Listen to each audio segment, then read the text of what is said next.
मुझे लाकर दे देना है। तो बबलू कहता है कि वहां पर घुसना आसान है, लेकिन जैसे मैं डेटा एनक्रिप्ट करके इसमें डालूंगा और अगर इन हैकर्स को पता चल गया तो वहां से मेरा निकलना मुश्किल है, और अगर मैं वहां से नहीं आया तो समझ लीजिएगा कि मैं मारा गया। जिसके बाद नेक्स्ट डे वहां से बबलू पहुंचता है लैला के यानी कि खुद के ऑफिस में, जहां पर वो सारी हैकिंग्स किया करता था, और वहां पर जाकर चुराए हुए सारे डेटा को उस पेन ड्राइव में डालने लगता है। और वो निकलने ही वाला होता है कि वहां पर मौजूद कुछ हैकर्स को ये पता लग जाता है कि अभी अभी यहाँ से सारा डेटा निकाला गया है, और किसने निकाला है सीसीटीवी फुटेज के थ्रू पता चलता है कि वो था बबलू। जिसके बाद सारी वहां की सिक्योरिटी आकर उसे पकड़ने लगती है, लेकिन तभी यहाँ पहुंच जाता है खान और अपनी पुलिस फोर्स की मदद से बबलू को वहां से बचाकर निकलवा देता है। और इसी वजह से पिछले 2 सालों से बबलू लैला के लोगों से छिपता फिरता आया था। जिसके बाद कहानी अगेन प्रेजेंट टाइम में आती है, और यहाँ पर जो गुंडा बबलू के पीछे लगा था उसने लैला को इन्फॉर्म कर दिया था कि वो इसी शहर में है। जिसके बाद बबलू को पकड़ने की चाहत में लैला उसकी माँ को ही बंदी बना लेता है और कहता है कि क्या आप मेरे घर पर आ सकते हैं, आपका बेटा और मेरी बहन आपस में बहुत ज्यादा प्यार करते हैं, क्यों ना उनकी शादी करवा दी जाए। अब वहां पर बेचारी उसकी भोली माँ अपने बेटे की शादी करवाने के लिए पहुंचती है, लेकिन उसे क्या पता था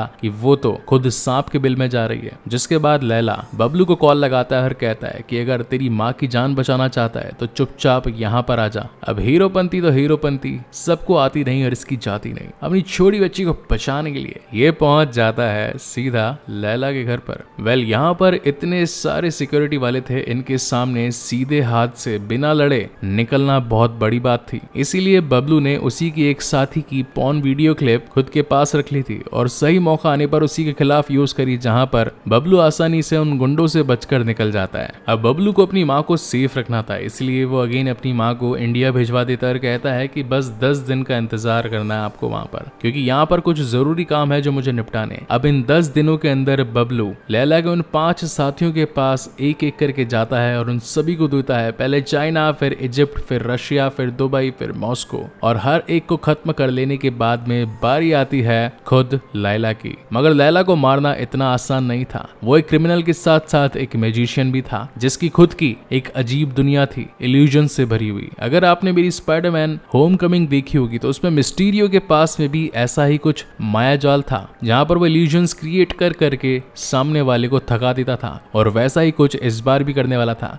ये दिन था आज 31 मार्च का, जिस दिन सारे लोगों के बैंक से उनका पैसा गायब होने वाला था, और अब बस कुछ ही वक्त बचा था बबलू के पास में। मगर लैला के इल्यूजन्स खत्म नहीं हो रहे थे। कभी समुराइज उस पर तलवार से हमला कर रहे थे, तो कभी हैरी पॉटर वाले चेस का गेम उसे पार करना पड़ रहा था, तो कभी सांप सीढ़ी की तरह लैला बार बार सांप की तरह छिप जा रहा था। मगर फिर बबलू अपनी मैथमेटिक्स को यूज करता है, अपनी हैकिंग स्किल्स को अपने माइंड में फिट करता है, और सारा ज्योमेट्रिकल गेम उसे समझ में आ जाता है। वो भूल भुलैया उसके दिमाग में बिल्कुल क्लियर हो चुकी होती है। जिसके बाद बबलू सीधा जाकर लैला को पकड़ता है और उसके अरबों खरबों के ट्रांजैक्शन को वहीं पर रोक देता है, और जाते वक्त जादूगर को ही जादू दिखाकर, यानी कि लैला के हाथ में बम पकड़ाकर और उसके दिमाग के साथ खेलकर उसे वहीं पर मरने के लिए छोड़ देता है। और इसी के साथ ये शानदार मूवी यहीं पर खत्म होती है। सो गाइस, आपको ये वीडियो कैसा लगा प्लीज मुझे लाइक और कमेंट करके जरूर बताइएगा, और अगर पहली बार इस चैनल पर आए हैं तो इसे सब्सक्राइब जरूर कीजिएगा, क्योंकि मैं इसी तरीके की बेहतरीन मूवीज आप लोगों के लिए लाता रहता हूं। सो तब तक के लिए keep watching and stay safe. मिलते हैं अगले वीडियो में।